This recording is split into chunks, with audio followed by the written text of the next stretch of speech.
एक्सेलशियल news में आप सभी का स्वागत है। मैं हूं रितेश गुप्ता। दर्शकों, जैसे कि हम सब जानते हैं कि लोग जो है बेसब्री से यहां पर पॉपुलर गवर्नमेंट का इंतजार कर रहे थे और लंबे अंतराल के बाद जो है विधानसभा के चुनाव जो है 3 फेजेस में यहां होने जा रहे हैं। पहले फेज के चुनाव जो है कल यानी कि 18 सितंबर को होंगे, जिसके लिए जो है 24 विधानसभा सीटों पर जो है मतदान किया जाएगा, जिसके लिए तमाम तरह की तैयारियां कर ली गई हैं। आइए जानने की कोशिश करते हैं कि हमारे पॉलिटिकल पार्टीज जो हैं कितनी तैयारियां जो है इन्होंने इन चुनावों को की हैं और किस नज़रिए से इन चुनावों को ये पॉलिटिकल पार्टीज देखती हैं। देखिए, फर्स्ट फेज़ का चुनाव कल है। हम तो ये मत का दान है, हम लोगों से ये अपील करेंगे कि वो मत का दान करें, सोच के करें। जम्मू कश्मीर बेहाल है, 10 साल से यहाँ कोई गवर्नमेंट नाम की चीज़ नहीं है, लोगों को कोई पूछता नहीं है। बूढ़े, विकलांग और विधवा जिस सरकार में चिल्लाएं और डायरेक्टर सोशल वेलफेयर और पेंशन दफ्तरों के बाहर लाइन लगी हो, उससे बेहाल क्या होगा। आप उन पर तरस नहीं खाते। कोई चारपाई पे हैं, कोई बीमार हैं, कोई बुज़ुर्ग हैं जिनके बच्चे उनके साथ जाने के लिए नहीं हैं, वो बेसहारा लोग जिनको 1000 रुपये के लिए आपने जो दर किया है। इतना इनसेंसिटिव सिस्टम मैं नहीं समझता कहीं हो सकता है। और मोदी जी और अमित शाह जी और बीजेपी वाले कहते हैं यहाँ दूध की नदियाँ बह रही हैं, यहाँ बहुत खुशहाली है, हमने बड़ी तरक्की कर दी। लेकिन आप daily wage, need wage, intellectual, anganwadi worker, सरकारी helpers, ASHA worker, mid day worker, जो थोड़ी कहीं ऐसे लोग हैं जो 100 रुपया पर डे गवर्नमेंट के आप मिनिमम वेजेज एक्ट बनाते हैं, लेकिन वो लागू कहाँ करते हैं। वर्कर के लिए आप मिनिमम वेजेज एक्ट नहीं लागू करते, वो सरकार धोखा करती है। और बहुत से ऐसे तबके 3000 तो डेली वेज लेता है, ऐसे लोग भी मुलाजिम हैं जिनको 100 रुपया पर डे मिलता है। राबड़े तगलात पढ़े लिखे बच्चे हैं, 5000 रुपया महीने पे 5 साल से काम कर रहे हैं। 5 साल के बाद भी अब 7 साल हो गए, वो पक्के नहीं हुए। स्कीम में लिखा है 5 साल के बाद। कई तरह के मुद्दे जो हैं जम्मू कश्मीर में है और कांग्रेस पार्टी जो है इन्हीं मुद्दों को लेकर जो है ज़मीन पर भी काम करती हुई नज़र आ रही है। बीजेपी सरकार की बात करें, सीनियर लीडर्स की बात करें, लगातार वो यहाँ पर रैलीज कर रहे हैं, प्रचार प्रसार कर रहे हैं और आड़े हाथों में नेशनल कॉन्फ्रेंस के मैनिफेस्टो को ले रहे हैं। बार बार जो है इस बात को इशारा किया जा रहा है, जो पर्वतों के नाम बदलने की बात की जा रही है। हालांकि नेशनल कॉन्फ्रेंस ने साफ तौर पर कह दिया कि उनके मैनिफेस्टो में ऐसा कुछ नहीं है, लेकिन बार बार जो है इसी बात को उजागर किया जा रहा है। तो आपको क्या लगता है कि इसका क्या प्रभाव आम जनता पर पड़ रहा है? जनता के मुद्दों से भाग रहे हैं। स्मार्ट मीटर, बिजली की बात नहीं करेंगे। आज उनके कई कैंडिडेट कह रहे हैं बिल मत दो, हम बाद में माफ़ करवाएंगे।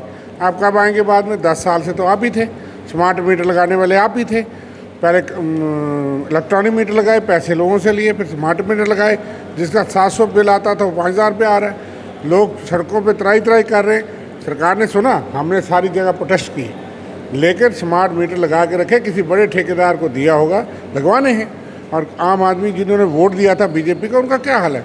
गाँव में पानी टैक्स लग गया, जल जीवन मिशन में एक घोटाला है और उसके कमिश्नर ने लिख के दिया, कहा और आप एक नदी पे 50-50 फिल्टर प्लांट बनाएंगे, कब चलेंगे। ये एक धोखा है। 13,000 करोड़ रुपया खर्च कर जाएंगे, 30 साल हम मांगते रहेंगे। सरकार कहेगी हमने तो 13,000 करोड़ रुपया भेजा, लेकर पाइपें बिछ रही हैं, सोर्स नहीं है, पानी नहीं है, मगर आपको टैक्स देना है। गाँव में बाथरूम बनाना है, आपने टैक्स लगा दिया, बीडीओ के दफ्तर के चक्कर काटो। पेंशन लगवानी है, दफ्तर चक्कर काटो। जो पेंशन ले रहा है बुजुर्ग 80 साल का डब्बा, उसको ट्रेजरी अफसर के पास पेश होना है। तो हर कानून जनता के लिए बना रहे हैं। इन्होंने बहुत अच्छे काम किए। जनता अगर इनको फिर पसंद करेगी, फिर जनता मेहरबान है। मगर बीजेपी के लोग जवाब दें ना, कितनी नौकरी दी आपने। आप कहते थे 3 महीने में 2019 5 अगस्त के बाद के 50,000 नौकरी लगी। अब सरकार कहती है जी 42,000 नौकरी लगी, उसमें लिस्टें पेंडिंग कितनी हुई, कैंसिल कितनी हुई, धांधली कितनी हुई, स्कैम कितनी हुई। किस बात को लेकर के जाएंगे। बिजली नहीं, पानी, हर जगह टैक्स ही टैक्स है। हर चीज़, ज़मीन बेचनी हो, ख़रीदनी हो, कितना टैक्स है। कोर्ट फीस बढ़ गई। आपको कोई चीज़ करनी हो, इन्होंने टैक्स ही बढ़ाए, फीस बढ़ाए। गाड़ी खरीदी हो, गाड़ी से दुम लंबी हो जाती है हाथी से। अब इम्तिहान का समय है, तो क्या लगता है कि कांग्रेस और नेशनल कॉन्फ्रेंस की सरकार बनने जा रही है या फिर भाजपा आ रही है? बिल्कुल बनेगी। आम आदमी की बात कर रहे हैं, आम आदमी का काम करेंगे। जिनको कहा गया पिछली सरकारों के पाप है, उनके साथ इंसाफ करेंगे। राशन 5 किलो था, 11 किलो मिलेगा। 3,000 रुपया हमने कहा कि हर महीने घर की जो बड़ी महिला है उसको मिलेंगे। और किसान के लिए हमने कहा किसान के हर औजार पे टैक्स है। दवाई पे, कापी पे, पेंसिल पे ये सरकार चमड़ी उधार के टैक्स ले रही है। अगर फिर भी जनता इतनी मेहरबान हो, वो शंकराचार्य जयंती थी, मैं भी गया था। शंकराचार्य मंदिर हैं, दूसरे हरि पर्वत मंदिर हैं, हमारे लिए वो आस्था का स्थान है। दूसरा किसी नाम से चाहे पुकारे, हम उसके साथ नहीं। हमारा अपना मैनिफेस्टो आपने देख लिया, जो भी बातें, लेकिन वो कल तक सहयोगी थे बीजेपी के। एनडीए में उनके सरकार में मंत्री रहे, पीडीपी सहयोगी थी और 3 साल कुर्सी से चिपके रहे भाजपा वाले। आज उनको प्रश्न याद आया जब वो कहते 370 वापस लाएंगे तो पार्लियामेंट से या सुप्रीम कोर्ट से, कोई पाकिस्तान से लाना नहीं, आइन की धारा है, तो ज़बरदस्ती कैसे लाएंगे? वो मांग कर सकते हैं। लेकिन पहले वो कहते थे हम 370 को मजबूत करेंगे, तब आप 2 झंडे लेकर के ओथ खाते थे, सरकार में मंत्री रहे, उप मुख्यमंत्री रहे। आज क्या हक है और किनके साथ सांठ गांठ है बीजेपी, वो तो बताए। 90 कैंडिडेट नहीं मिले, सरकार 50+ के बनाने वाले इनके गुप्त सहयोगी हैं, जो कल तक कहाँ थे, कौन से झंडा था उनके हाथ में। ये लोग कोई बात अलग कर सकते हैं, लेकिन इनके हाथ में तिरंगा झंडा, आइन हिंद की कसम खाते थे। मुख्यमंत्री रहे, मंत्री रहे, विधायक रहे, शहीद भी हुए, मिलिटेंटों के हाथों मारे भी गए, हमारे तो शहीद हुए। लेकिन जिन पार्टियों पे आप प्रश्न चिन्ह, ये कन्वीनियंस की पॉलिटिक्स है। सत्ता के लिए किसी के साथ भी सहयोग कर लेंगे, लोग वोट देंगे, उनके खिलाफ गाली लेकर के, जैसे इन्होंने कहा बाप बेटा को रोको, हमें वोट दो। क्या विश्वास है इस पार्टी पे? ये किसी भी पार्टी के साथ जा सकते। जो हुर्रियत में थे वो इनके मंत्री थे, तो इन्होंने 15 दिन के बाद मौका मिला तो किसी के साथ भी सरकार बनाएंगे। ये तो मेन स्ट्रीम पार्टियाँ हैं, वो पार्टियाँ जो कल खड़ी हो रही हैं, जो आतंकवाद का समर्थन करती थी, उनके साथ इनके क्या रिश्ते हैं ये बताएं। और फाइनली फर्स्ट फेज़ के चुनाव जो हैं कल होने जा रहे हैं, नेशनल कॉन्फ्रेंस की किस तरह की तैयारियां हैं इन चुनावों में? देखिए, ये एक वेलकम स्टेप है कि कल फर्स्ट फेज़ का जो चुनाव होने जा रहा है, और नेशनल कॉन्फ्रेंस ने हर पोलिंग बूथ पे अपने तमाम कार्यकर्ता जो हमारे हैं वहाँ पे लगे हुए हैं, डटे हुए हैं। उन्होंने आज भी देखे ही जगह जाके, और कल भी वहाँ पे सभी हमारे कारकुन वहाँ होंगे। हमारे टेंट वगैरह जो भी वहाँ का सामान है, पूरी तैयारी के साथ हम खड़े हैं। उनके पास वोटर लिस्टें, दूसरा तीसरा सब कुछ उन्हें मिला हुआ है, और बड़ी जोशो खरोश से वो वहाँ पे कल का जो वोटिंग होगी उसमें पार्टिसिपेट करेंगे। 24 सीटों पर चुनाव होने जा रहा है, तो नेशनल कॉन्फ्रेंस कहाँ अपने आप को देखती है?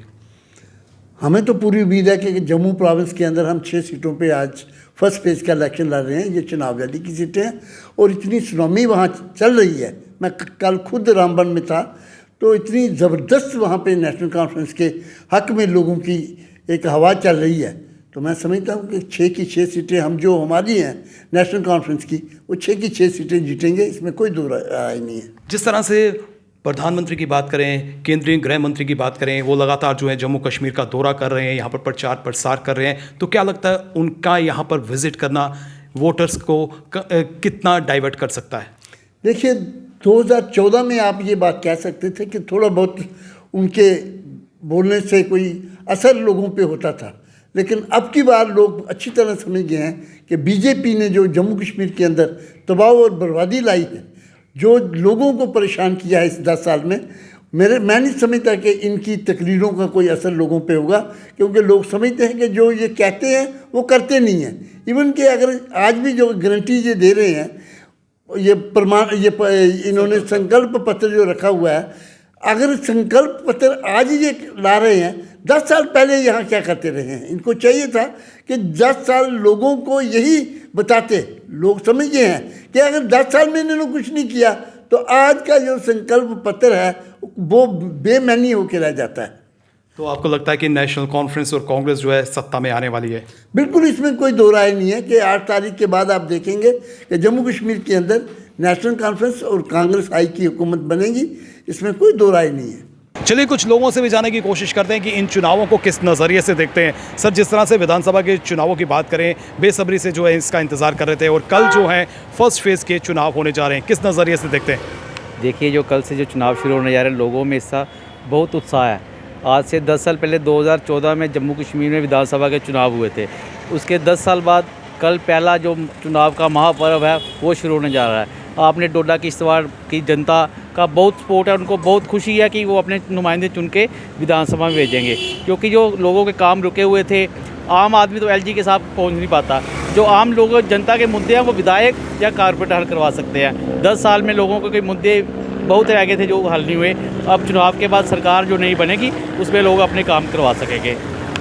जो विधायक चुनकर यहाँ पर आने वाला है, क्या लगता है कि विधायक में क्या क्या क्वालिटीज़ होनी चाहिए? जम्मू के जो विधायक हैं अच्छा काम करेंगे। जो सारे यंग लड़के आ रहे हैं, जो भारतीय जनता पार्टी ने अपने कैंडिडेट दिए हैं, सभी नए चेहरे दिए हैं और सभी में काफ़ी उत्साह है, उस एनर्जेटिक हैं। आपने देखा ही होगा जो हमारे जो नए विधायक जो जिनको भारतीय जनता पार्टी ने उम्मीदवारी दी है वो सारे ही 50 और 55 के आसपास हैं। और जो इनमें एक ऊर्जा है, ये नए चेहरे हैं, ये अपना ग्राउंड में अपना आपको स्थापित करने की कोशिश करेंगे और लोगों का अच्छा काम करेंगे। लोगों को इनसे काफ़ी उम्मीदें हैं और जो हमारा जो ख्याल है कि ये अपनी उम्मीदों पे खरे उतरेंगे। देखो काफ़ी देर से हैं, आज तक लगभग 10 साल से हमने हमारे स्टेट में इलेक्शंस नहीं हुए। इससे लोगों को इसके बारे में पता ही नहीं आता कि इलेक्शन होते भी क्या हैं। लेकिन अब जो इलेक्शन का माहौल आ गया, इलेक्शन का थोड़ा मुहिम चली है कि जो बच्चे अभी जिनके नए वोट बने हैं उनको खुशी हो रही है कि हम वोट डालने जाएंगे। और लोग पब्लिक के काम नहीं हो रहे थे क्योंकि एक चुनिंदा सरकार नहीं थी। अब इलेक्शन हो जाएंगे, चुनिंदा सरकार आ जाएगी, लोगों के जो पर्सनल काम है वो होएंगे। हमारे जो रिप्रेजेंटेटिव खड़े हैं अब हम लोगों को उनको अप्रोच करेंगे। हमारे जो साथी संगी जिनके काम नहीं हो रहे वो इनको अप्रोच करेंगे और उनके अपने मसाइल जो है वो इनसे करवाएंगे। ऐसे आपको लगता है कि पॉपुलर गवर्नमेंट बनने से जो है लोगों के मसाइल जो है आसानी से हल हो सकते हैं? बिल्कुल, क्योंकि पॉपुलर गवर्नमेंट से कि हम इनको डायरेक्टली अप्रोच कर सकते हैं। ऐसी ब्यूरोक्रेसी थी, एलजी की हुकूमत थी तो लोग हर एक बंदा वहाँ पे उनको अप्रोच नहीं कर सकता। क्योंकि ये हमारे रिप्रेजेंटेटिव हैं, ये हमारे चुने हुए नुमाइंदे हैं, हम इनको डायरेक्ट पकड़ सकते हैं, बात कर सकते हैं इनसे, या अपनी कोई बात मनवा सकते हैं, या जो हमें कोई तकलीफ़ होती है तो इनके ज़रिए हम अपने सेंट्रल गवर्नमेंट तक या अपनी हुकूमत तक ये बात पहुँचा सकते हैं। ये हमारे नुमाइंदे करेंगे। हमारे जो रुके 10 साल हमारे जो मसाइल रुके हैं उसमें कुछ ना कुछ फ़ायदा होगा और नेचुरली लोगों के काम बनेंगे। पर्टिकुलरली ये जो यंग ब्लड जिनके नए नए वोट बने हैं वो बड़े खुश है, तो उनको पता चलेगा कि वोट होता कैसे है, कैसे कास्ट करते हैं, कैसे पोलिंग स्टेशन जाना है। इससे उन लोगों को थोड़ा उत्साह बनेगा, कल वो भी बढ़ चढ़ के इसमें इस जो हमारा जो है त्यौहार है अच्छे से मनाएंगे। विधानसभा के चुनाव काफ़ी महत्वपूर्ण है। ये चुनाव जो है 3 फेजेस में होने जा रहे हैं और आम जनता को जो है इन चुनावों से काफ़ी उम्मीदें हैं। आम जनता चाहती है कि जो भी रिप्रेजेंटेटिव चुनकर आए वो विधानसभा में जो है इन लोगों के मसले जो है पूर्ण रूप से हल करे। पॉलिटिकल पार्टीज़ का ये दावा है कि वही जो है सत्ता में आसीन होने जा रही हैं। अब ये वक्त तय करेगा और वोटर्स तय करेंगे कि कौन सी पॉलिटिकल पार्टीज़ जो है वो सत्ता में आसीन होने जा रहे हैं। लेकिन आपको ये बता दें कि 3 फेजेस में जो है ये चुनाव होने जा रहे हैं। पहले फेज़ के चुनाव जो है कल यानी कि 18 सितंबर को होंगे, दूसरे फेज़ के चुनाव 25 सितंबर को होंगे और तीसरे फेज़ के चुनाव जो है 1 अक्टूबर को होंगे, जिनका फैसला जो है आम जनता के हाथों में है, वोटर्स के हाथों में है और वोटर्स जिसको चाहें उन्हें सत्ता दिला सकते हैं। फिलहाल करण सिंह और मुझे यानी कि रितेश गुप्ता को दीजिए इजाज़त और आप देखते रहें एक्सेलशियर न्यूज़।